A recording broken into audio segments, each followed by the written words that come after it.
जहाँ पर हर तरफ से यह आवाज़ आ रही है कि मुल्क में इस्तेहकाम होना चाहिए, वहीं हमारे मुल्क में हर वक्त कोई हुकूमत जब भी बनती है उसके बाद उसके दिन गिने ही जा चुके होते हैं और हर कोई उसके गिरने की तारीखें दे रहा होता है कि ये हुकूमत कब तक चलेगी। अनफॉर्चुनेटली इस हुकूमत के साथ भी इसी तरह ही है कि इस हुकूमत के ऊपर भी यही बात हो रही है कि ये बहुत कमज़ोर हुकूमत है। इमरान साहब, आपको क्या नज़र आ रहा है? अब पीपल्स पार्टी बजट इजलास में शरीक तो हो गई है, वोट देना है या नहीं इसके ऊपर अभी फिर वो थोड़े से मखमसे में है। होपफुली वो वोट भी कर देंगे, ये तो हम सब कल भी बात कर चुके हैं। लेकिन आपको लगता है कि पीपल्स पार्टी कहीं कुछ और भी मामलात को अपने हिसाब से देख रही है और उसके मुताबिक ही कोई सियासत चला रही है? समीना, पीपल्स पार्टी एक ही असूल पे सियासत करती है और वो असूल है कुछ लो कुछ दो। उनकी सियासत में दूसरा कोई असूल नहीं है। अब मामला ये है कि वो वोट भी देंगे, बखुशी देंगे, लेकिन जिस तरह से आज शर्मिला फारूकी साहब ने बजट की कापी हाथ में लेके जो पॉइंट्स असम्बली में बयान किए और दूसरे जो लोग हैं पीपल्स पार्टी के वो कर रहे हैं, तो वो बस चीज़ें होती हैं जिनको ना कहते हैं कि अपना रेट बढ़ाने के लिए भी बहुत सारी चीज़ें की जाती हैं। पीपल्स पार्टी ये चाहती है, कल भी हमने इस पर की थी बात, लेकिन पीपल्स पार्टी ये चाहती है कि हम वफाक में हुकूमत में शामिल हो जाएंगे, हमें पंजाब में भी 4 वजारतें दें। नून लीग कहती है कि पंजाब में तो हमें सादा अक्सरियत खुद है तो हमने कोई नहीं देनी, लेकिन वो कहते हैं हम तो लेंगे। तो वो कहते हैं अच्छा चलो फिर 2 ले लो। वो कहते हैं नहीं 2 नहीं, हमें 4 ही दो, हम 4 वजारतें लेंगे और उसके अलावा हम ये लेंगे। हम 4 ज़िलों में अपने डीसी हमारे लगेंगे, 4 डीपीओ हमारे लगेंगे। उस पर जो मुस्लिम लीग नून है और वज़ीर आला पंजाब मरियम नवाज़ वो कहती हैं मैं तो डीसी एक भी नहीं आपका लगाऊंगी और ना ही मैं आपके कहने पे डीपीओ लगाऊंगी। तो ये सारी चीज़ें हैं।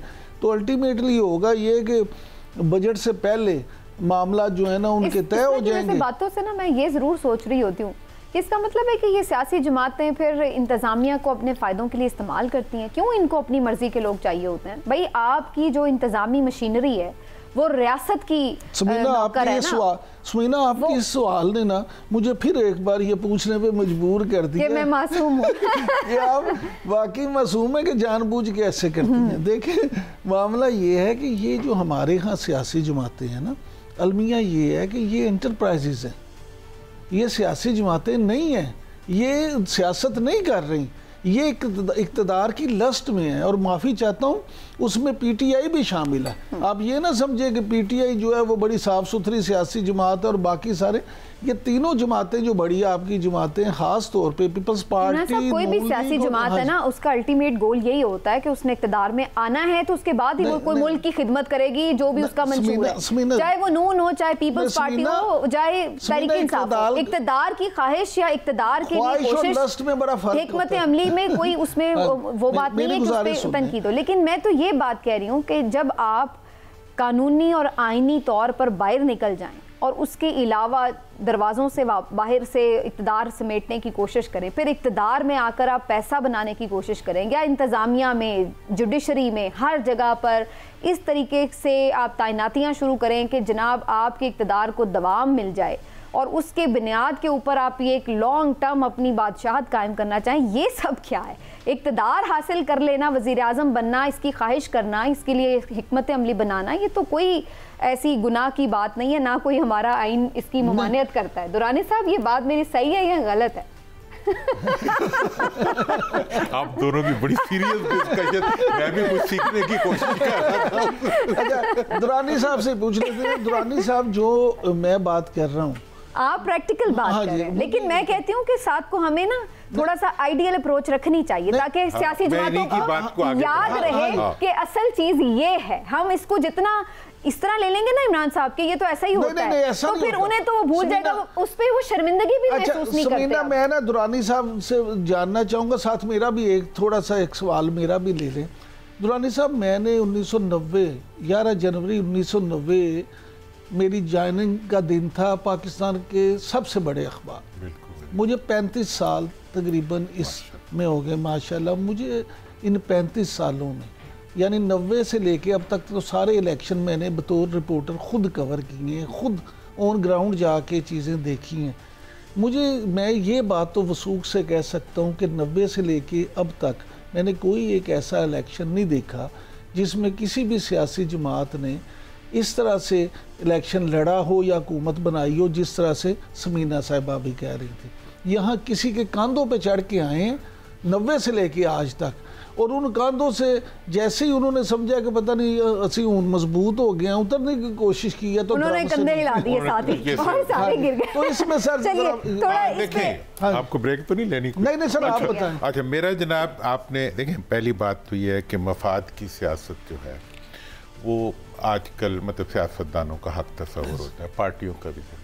लेकिन अब जो है पीपल्स पार्टी ने भी हमेशा मफाद की सियासत की है। कुछ लो, बल्कि कुछ ज्यादा लो, कुछ लो दो नहीं है, दो नहीं है, कुछ लो कुछ ज्यादा लो, कुछ दो और ज्यादा लो, नहीं कुछ भी ना दो, ज्यादा लो। वोट तो नहीं, दुरानी साहब कह रहे हैं कुछ लो और ज्यादा लो, और वोट भी तो क्या दिए, उनके अपने वोट तो थे ही नहीं। अच्छा आगे, अच्छा अब जो है, अब यह है ज्यादा लो।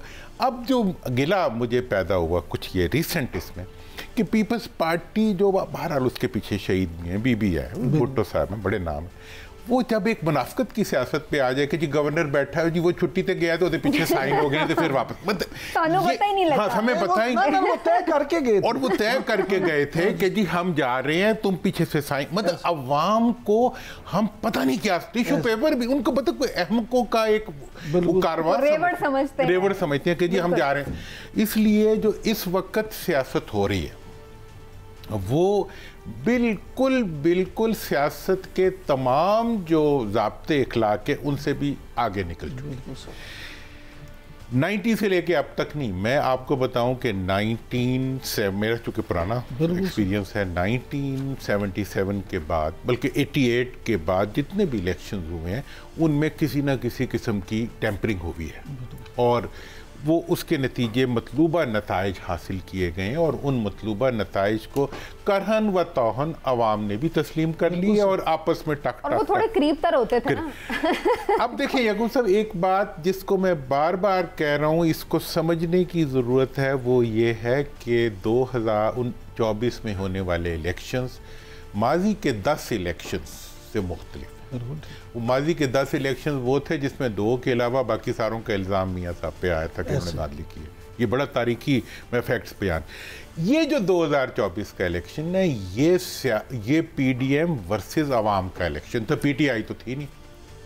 पीटीआई को तो आपने निशान भी छीन लिया, नाम भी छीन लिया, कैंडिडेट्स भी छीन लिया। आपने असल नाम नहीं लिया पीडीएम, क्योंकि पीडीएम उधर ही खड़ी। पीडीएम की जो सियासी, पीडीएम फेस था, मेरी गुजारिश सुनने, पीडीएम की जो सियासी हिकमत अमली है कि उन्होंने पूरी पीटीआई को एस्टैब्लिशमेंट के पीछे लगा दिया और खा खुद रहे हैं। देखिए कौन किस पे आप शक, पुलिस किस पे करती है? आपने तो हर चीज की हुई है, बिल्कुल सही। पुलिस उस पे शक करती है हु इज बेनिफिशियरी, बिल्कुल सही। इस सारी सिचुएशन का कौन बेनिफिशियरी है? पीडीएम। मतलब ये है कि ये उनकी सियासत है। अब ये बात कहीं और चली जाएगी, मैं एक ब्रेक ले लेती हूँ वरना इसका जवाब है